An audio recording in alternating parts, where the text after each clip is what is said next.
आप सभी का विवेकानंद क्लासेज में हार्दिक अभिनंदन। आज का जो हमारा टॉपिक है वो हिंदी का समास।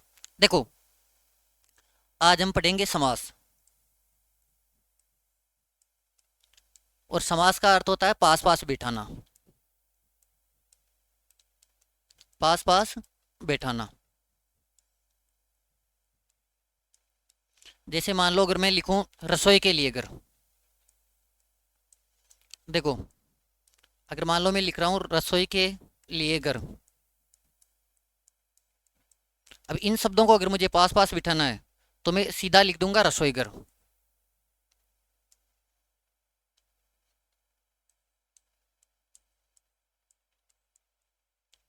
तो ये जो शब्द है ये तो है समस्त पद।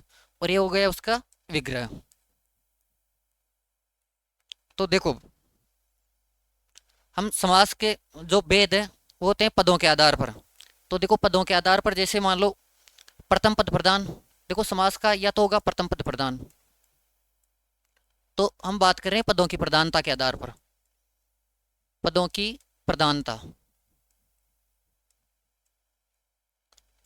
देखो, एक तो प्रथम पद, एक होता है समास का द्वितीय पद प्रधान। अच्छा, अगर जैसे मान लो दोनों ही ना हो तो, या दोनों ही पद प्रधान हो तो हम लिखेंगे दोनों पद प्रधान। और एक होता है अन्य पद प्रधान। देखो, अब जो प्रथम पद प्रधान समास है वो केवल एक ही समास है जिसका प्रथम पद प्रधान होता है। और वो होता है हमारे पास अव्ययभाव समास। जिसका प्रथम पद प्रधान होता है ये होता है अव्ययभाव समास। और देखो, जिसके दोनों पद प्रधान होते हैं ये होता है हमारे पास द्वंद्व समास।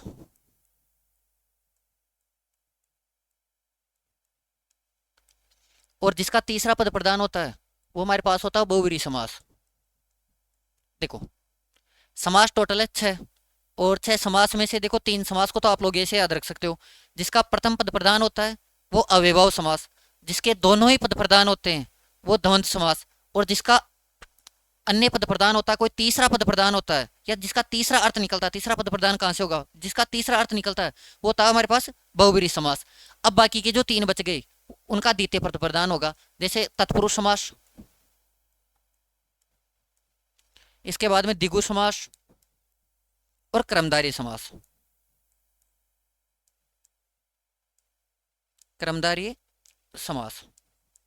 तो ये तो ही पदों के प्रधानता के आधार पर बात। पदों के प्रधानता के आधार पर समास के चार भेद होते हैं। प्रथम पद प्रधान अव्ययभाव समास। जिसके दोनों पद प्रधान होते हैं वो द्वंद्व समास। जिसका अन्य पद प्रधान होता है, कोई तीसरा ही अर्थ निकलता है, वो होता है बहुव्रीहि समास। और जिसके दोनों पद प्रधान होते हैं होते हैं तत्पुरुष समास, द्विगु समास और कर्मधारय समास। अब देखो, एक एक पर हम बात करते हैं।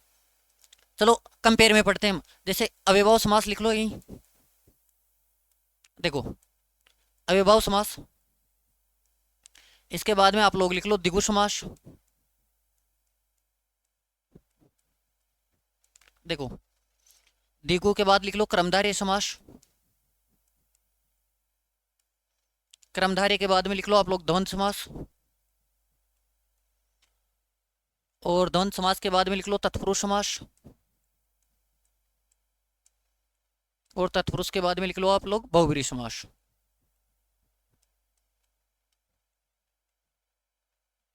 देखो,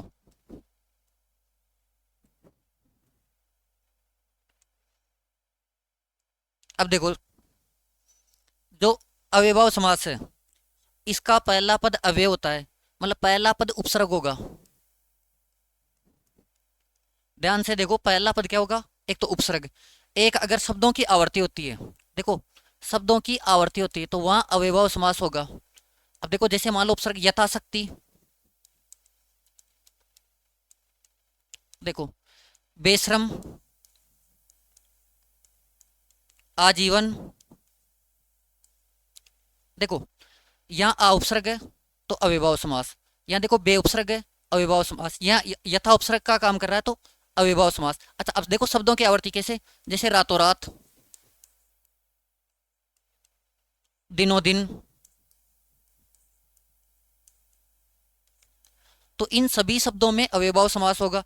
जहां पहला पद उपसर्ग होगा वहां अव्ययभाव समास होगा, जहां शब्दों की आवर्ती होगी वहां भी अव्ययभाव समास होगा। मगर इस समास में एक शर्त भी है, पहला पद उपसर्ग तो हो, पर दो शर्त नहीं होनी चाहिए। एक तो देखो संख्यावाची नहीं होना चाहिए पहला पद। अगर पहला पद उपसर्ग है, प्रथम पद उपसर्ग है और अगर संख्यावाची है, तो अव्ययभाव में न होकर द्विगु समास में चला जाएगा। और अगर पहला पद विशेषण का कार्य कर रहा है, किसी की विशेषता बता रहा है, भले ही वो उपसर्ग क्यों न हो, तो वो हमेशा कर्मधारय में चला जाएगा। अब देखो कैसे, देखो जैसे मान लो हम लिखते हैं चौराहा।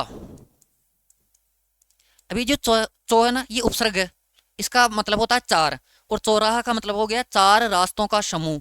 तो देखो संख्यावाची शब्द है, उपसर्ग होने के बाद भी अगर संख्यावाची शब्द है तो ये द्विगु समास का उदाहरण होगा, ना कि अव्ययभाव समास का। इन दोनों को तुलनात्मक रूप से देखो। और अगर जैसे मान लो विशेषण का कार्य कर रहा है, जैसे देखो कु उपसर्ग होता है और कु का मतलब होता है बुरा, और मैं अगर शब्द लिख दूं कुपुत्र, तो देखो उपसर्ग तो यहां भी है और उपसर्ग यहां भी है, परंतु देखो ये विशेषता नहीं बता रहा, तो ये अव्ययभाव समास। और कु यानी बुरा, और ये देखो पुत्र की विशेषता बता रहा है कि पुत्र कैसा है, बुरा पुत्र। तो अगर विशेषता बता दे तो शब्द चला जाएगा क्रमधारय समास में, अगर संख्यावाची बता दे तो शब्द जाएगा द्विगु समास में। इसके बाद अव्ययभाव समास में कुछ भी नहीं, ये ध्यान रखना।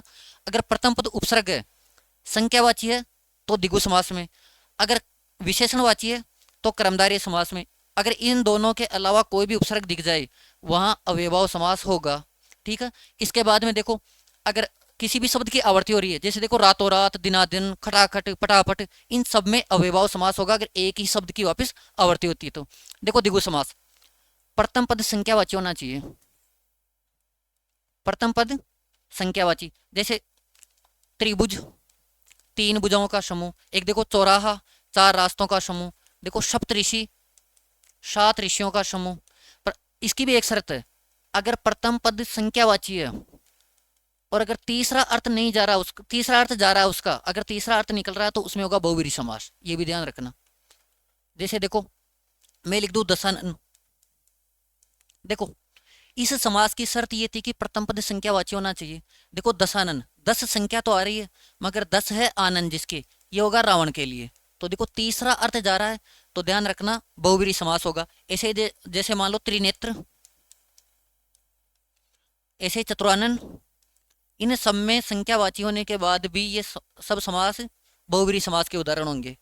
देखो कर्मधारय समास में प्रथम पद और जो द्वितीय पद होंगे, इसमें जो द्वितीय पद होगा इसकी विशेषता अगर प्रथम पद बता रहा है, द्वितीय पद की विशेषता अगर प्रथम पद बता रहा है तो हमेशा कर्मधारय समास होगा। जैसे देखो मैं बताऊं आप लोगों को, जैसे मान लो नीलगाई, देखो यहाँ दो पद है, एक नील है और एक गाय है, तो गाय कैसी है, नीली। तो देखो गाय की विशेषता प्रथम पद बता रहा है तो कर्मधारय समास। जैसे हरी मिर्च,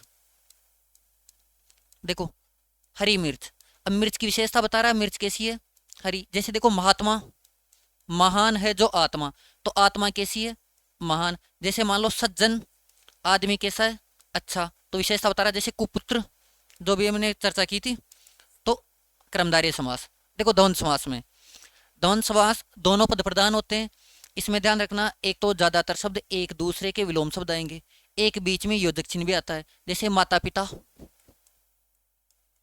देखो माता पिता, लाभ हानि,